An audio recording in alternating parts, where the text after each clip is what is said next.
Shalawam, I'm your brother Jeremiah from the branch of GMS South Carolina Midlands. Before we start off, all praise, honor, and glory belongs to Yahawah, Bahasham, Yahawashi, Bahasham, Kodash, in the Paleo Hebrew, called Halal, Yahawah, Bahasham, Yahawashi, Bahasham, Kodash. Double honors unto the apostles and the elders of Great Millstone who teach and rule well, and Shalawam unto you hopeful elect, scattered abroad throughout the four corners of the earth. Shalawam.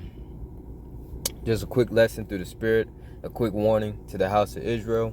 This may seem basic, all right, but pretty much, going into the things that we eat, looking up ingredients. This is really more so for you new believers, waking up to the truth, all right, coming back to serve Yahawashi.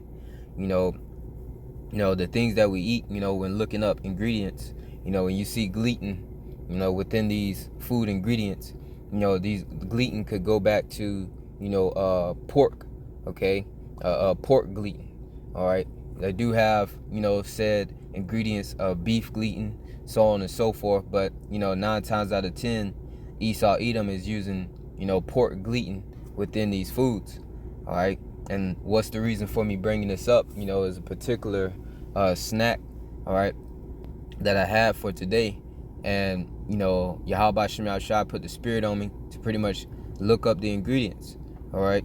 And within the ingredients, is pork gluten, all right. So we have to be mindful of these things, all right, because Esau Edom, he is such a devil, all right. He will throw these things within our food and our diet, all right, without putting pork in it, all right, or pork on the ingredients, all right. He'll just say gluten, all right, or he'll just say enzymes, all right, not knowing that it could go back to pork enzymes, all right. So, just give it warning out there to be mindful of what you eat.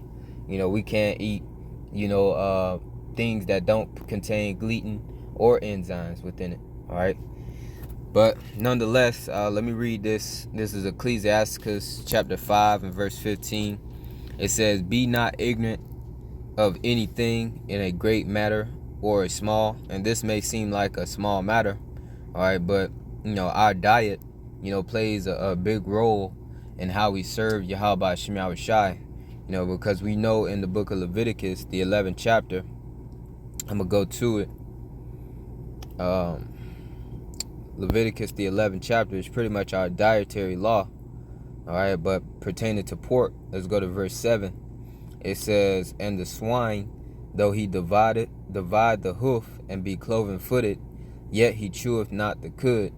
He is unclean to you," all right, because the pork or the pig, however you want to say it, swine, okay, that is an unclean animal, all right. That's why it's unclean to us, all right, because that is a natural animal to pretty much clean up the earth. If you look at a pig, and what is fed, it pretty much eats, rotten, dead things, garbage. It can't eat regular food, but it chooses to eat, rotten, dead, and garbage things, because it's basically, Yahawashi, he created these unclean animals to be natural garbage disposals of the earth, all right. Well, verse 8, it says, "Of their flesh shall ye not eat, and their carcass shall ye not touch. They are unclean to you." So we're not supposed to eat it, let alone touch it, all right. And that's a commandment from Yahawashi, all right. And we know, according to Deuteronomy, I'm gonna go to it real quick. Deuteronomy 28 chapter, we are under captivity, we're under the curses that Yahawashi has put on us, and we have to go to this devil, for the want of all things. We'll read it. Deuteronomy 28:46. It says, "And they shall be upon thee for a sign and for a wonder, and upon thy seed forever." And that's talking about the curses, and that's how we can indicate who are the Israelites of today. And when you look at the so-called blacks, Hispanics, Native Americans of today, you can clearly see that these curses are still upon our people, all right.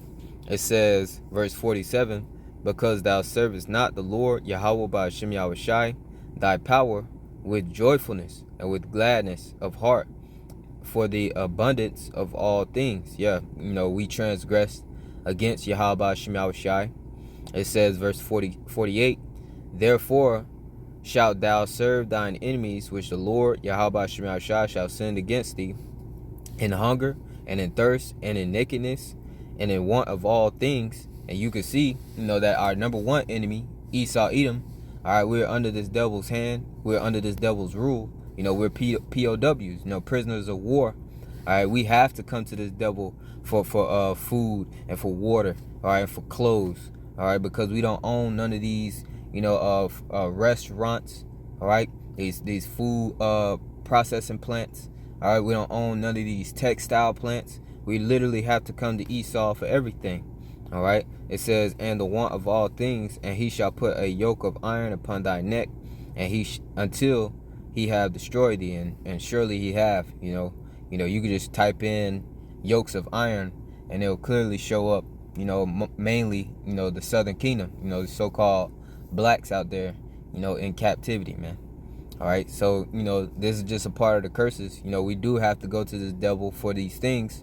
All right, but within this captivity, with what little quote unquote freedom that we have, we can control what we eat. We can have a better diet. We can look up the ingredients and abstain from certain things that have pork in it. All right, so which leads me to this. Let's go to the book of Ezekiel. All right, chapter 4 and verse 13. It says, and the Lord Yahawashi said, even thus shall the children of Israel, you so-called blacks, Hispanics, Native Americans of today, eat their bread, being your food, among the Gentiles, being the heathen. All right, whither I have driven them. Yeah, and we just went into it. The Lord, pretty much, put us under captivity. And the curses are upon us forever. All right, until the Lord is the only one that can get us out of this situation. All right, but nonetheless, the foods that we eat is pretty much defiled, and I want to go through a list of some of the things that have pork gluten in it. I ain't gonna stay long on this article. Candies, which you really shouldn't be indulging in candy, that much anyway. That sugar, all the sugar and all that within it. But it says many popular candies such as gummy bears, marshmallows, and jelly beans contain pork gluten to give them their chewy, springy texture.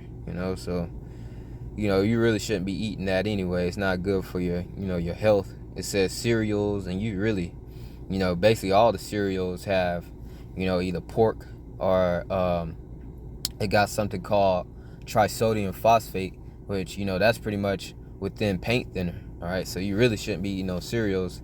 It says some breakfast cereals, especially those with marshmallow pieces and frosted coating, may contain pork gluten. All right, so these are some of the things that we should be looking out for. Yogurt. All right, it says pork gluten can be found in some of the yogurt products, particularly fruit flavored varieties, to help thicken and stabilize the texture. All right, and a lot of yogurts have trisodium phosphate as well. The thing that's within paint thinner in it as well. Chewing gum, which you really shouldn't be eating no chewing gum. All right, just brush your teeth. But it says chewing gum often contains pork gluten as a softening agent. All right, look, even within peanuts, man, something as simple as peanuts, this devil is he's deceptive, man. It says surprisingly some brands of dry roasted peanuts include pork gluten as an ingredient, often used to help salt and seasoning stick to the nuts. Potato chips, man, this devil goes on and on, man. All right, so if it be the Lord's will, I'll put this link of this article within the description box of this video. Just want to pretty much give a warning to the house of Israel, that this devil, he just playing his role at being the devil. All right, we just have to be circumspect. All right, and for the things that we eat that we don't know, that we're ignorant of, the scriptures tell us how Yahawashi, he winked, at our ignorance. Once upon a time we didn't know these things All right, but now that we do know these things, this devil being so deceptive, he may throw it inside the food and don't even put it in the ingredients. All right, but Yahawashi, that's where the grace, of Hamashiach, Yahawashi's sacrifice comes in. All right, so I read it one more time. Ezekiel 4:13, it says, "And the Lord Yahawashi said, even thus shall the children of Israel eat their defiled bread among the Gentiles, whither I have driven them." So Lord will, this is edifying through the Spirit. Just be circumspect on what you eat. Try to eat a healthier diet. You should want to be healthy anyway. All right, and serving the Lord. All right. So with that, Shalawam.